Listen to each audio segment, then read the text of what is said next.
What's up guys? In this video I'm going to share with you the results of an experiment that I conducted over the course of 2 weeks. I wanted to know what is the best way to get to know new women. I wanted to know how to get the most dates, the most numbers, and the most success. To be fair, I wasn't really going for quantity, but quantity. I really only wanted to meet the people that I actually wanted to meet. What I did was comparing offline to online dating. The concept of online dating is pretty simple to understand. I went out onto the streets and talked to women that I found attractive. And only the women that I found attractive. I really want to put an emphasis on this, as a lot of people say it's a numbers game, just talk to anyone. And I really don't appreciate that. I only want to talk to the people that I'm actually interested in. Online dating is kind of obvious.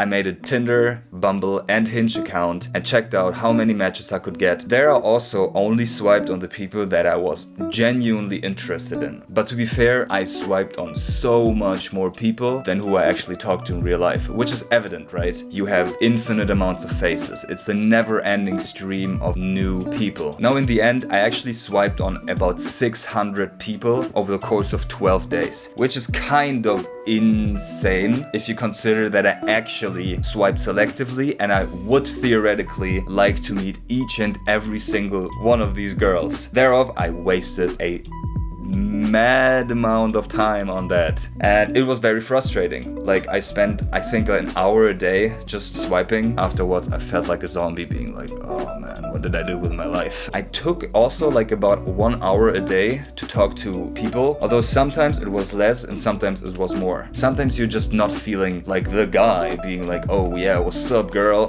To be fair, I never went up to a girl like that. I just didn't always have the real incentive to get to know new people, right? Sometimes on the other hand though, I felt very extroverted and social. In the end, I actually talked to 60 people, 59 to be exact.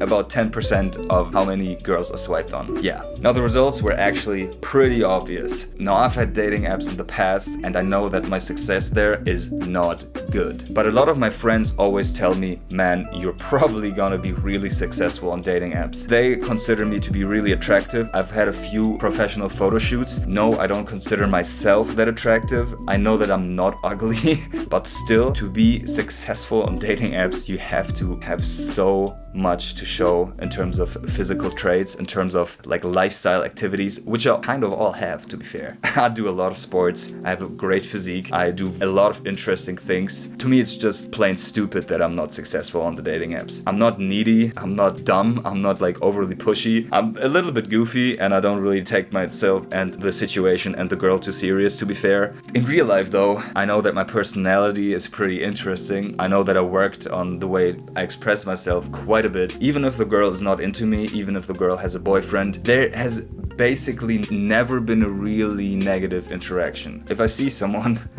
I'll go up to her and be like, hey, what's up? I think you're pretty cute.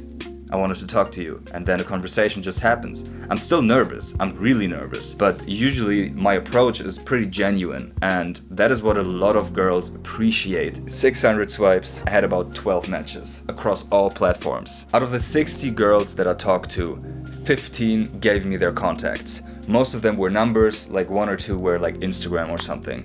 So the way I compared these both methods was that 1 like was worth 1 approach. Why is that? It's pretty obvious, because if you want to meet a person, you swipe on her. If you want to meet a person, you talk to her. It's basically the same idea. 1 number was worth 1 match, because if you get the number of the person, she's like, I might want to meet you. Here's my number. On dating apps, it's like, I might want to meet him. Here is my like. Boom. We like each other. Now to get it out of the way straight, I didn't really have any success with dating apps. I met like 1 person, and to be fair, that was quite a good date all in all. But out of the girls I talked to on the streets that actually gave me their number, I think I met like 10 or so. I didn't track it that much because I actually didn't want to meet all of these girls, which I just didn't have any time for. I can't just have 10, 15 new people in my life all of a sudden. The experiment kind of ended at the point where I was able to meet the person, or somewhat able to meet the person. But I still met quite a few of the girls. The reason for that is because I already had a personal impression of how these people actually are. On dating apps, you don't really have an impression of someone. Yeah, you have a few photos and you have a description, but you don't know how the person behaves, how the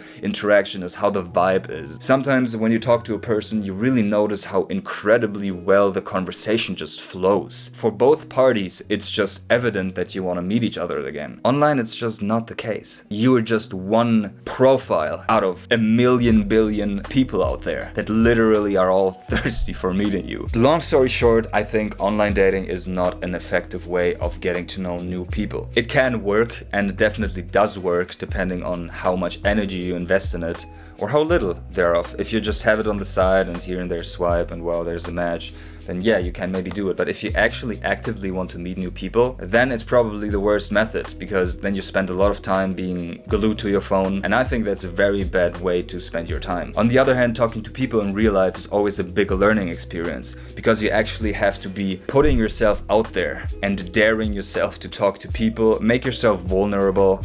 And through that, you really overcome a lot of barriers that you maybe don't even know you have. You get to be way more talkative, you get to be way more outgoing, you get to tackle your fears, because let's face it, talking to people out there is very, very difficult. So go out there if you want to and talk to people.